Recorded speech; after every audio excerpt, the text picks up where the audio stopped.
I'm Karen Waltuck, and I'm the horticulturist of the Beatrix Farrand Garden Association in Hyde Park, New York. I take care of a garden on the grounds of the home of FDR National Historic Site. If you saw our video last week, you learned a little bit about how the restoration of our Beatrix Farrand design garden happened in the early 90s, but I thought it would be interesting for you to know that another historic garden was more recently restored here at the same National Park site. We're going to talk with National Park Service horticulturist Anna deCordova about the restoration and current management of the FDR home vegetable garden. Hi everybody, I'm Anna deCordova and I'm so happy that you're able to visit the Newbold's next door neighbors, the Roosevelts, today. They were very good friends and were back and forth from each other's homes routinely through just internal estate lanes and pathways. From Sarah Roosevelt's diaries, we know that they dined at each other's homes, at least weekly, and really enjoyed each other's company and neighborliness.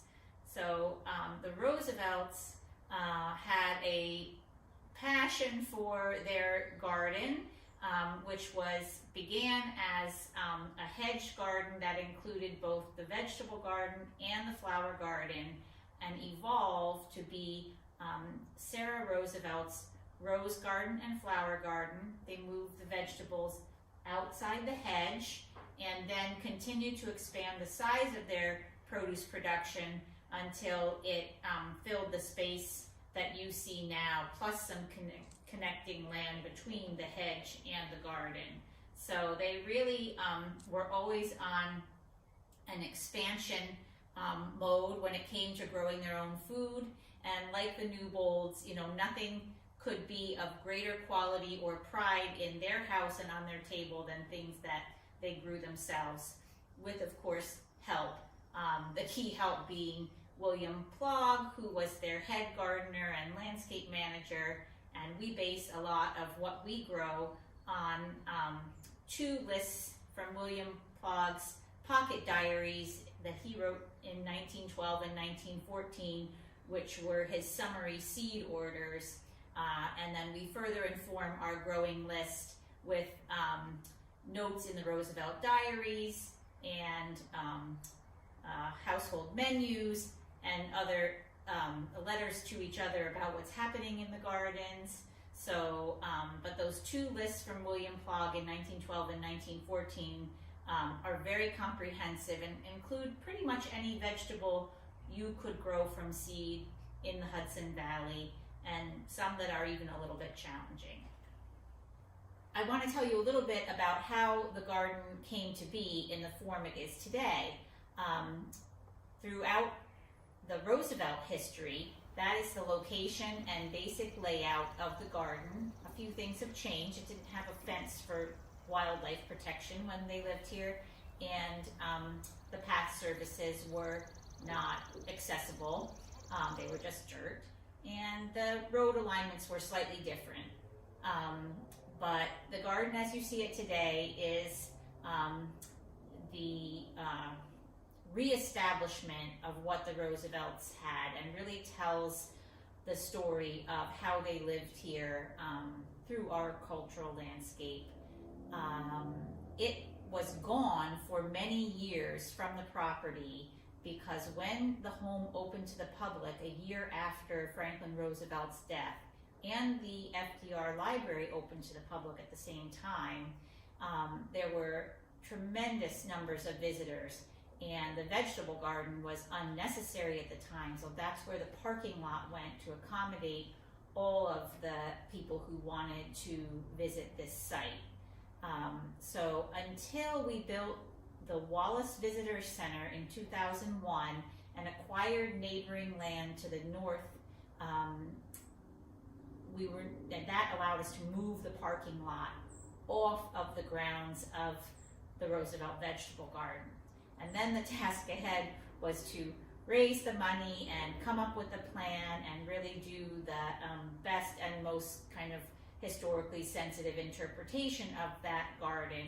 And we had the wonderful partnership of the Franklin D. Roosevelt Hyde Park Foundation to work with us through that process and raise private funds for it to come into place. So that was all very exciting, and the garden really broke ground in 2016, the centennial year, and the project was designated a Centennial Park project for National Park, celebrating our 100th year. So it's very exciting to get that back in place. It took a lot of time and a lot of effort, and we're just so grateful to park partners who really help us get everything done, like the Beatrix Farrand Garden Association, where similarly that beautiful Farrand Garden wouldn't exist if it weren't for the partner working with the national park. So we're really rich in friends and support from our community, and we're just so grateful for that.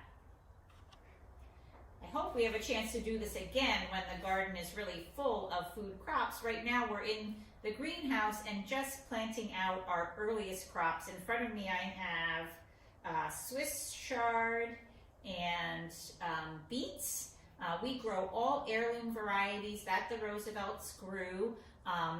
We've had great success in tracking down the things that they loved and grew, because honestly those have really been heirlooms that people have carried forward because of their quality. And so that's, here we have Swiss chard, there's a rhubarb red, lucullus is the other Swiss chard that's a green, Crosby Egyptian beet, a golden beet, and an early blood turnip, which is a beet, not a turnip. And so right now in the garden we're planting onions today. Susan McAvery is out there getting that job done. We have lettuce coming up. We have beets seeded, peas seeded, radishes, arugula, spinach, all the things that love the cool weather. And we're hoping that in a month's time, maybe a little bit less, we'll have some really nice produce to go to Duchess Outreach and their markets. Duchess Outreach is another fabulous park partner. They are doing tremendous work feeding our community, and unfortunately with COVID-19 there is such an increase in demand for food, and Duchess Outreach is stepping up and really meeting that need. They have always been concerned that people have access to fresh, locally grown produce, and we're just so pleased that the FDR Hyde Park Foundation, our park partner for the garden, donates the produce from our garden to Duchess Outreach, and in most years their mobile fresh market. This year it'll be distributed through whatever the safest means are to get this beautiful local produce out to the community. So that's where the food goes. That's probably the most commonly asked question in our garden.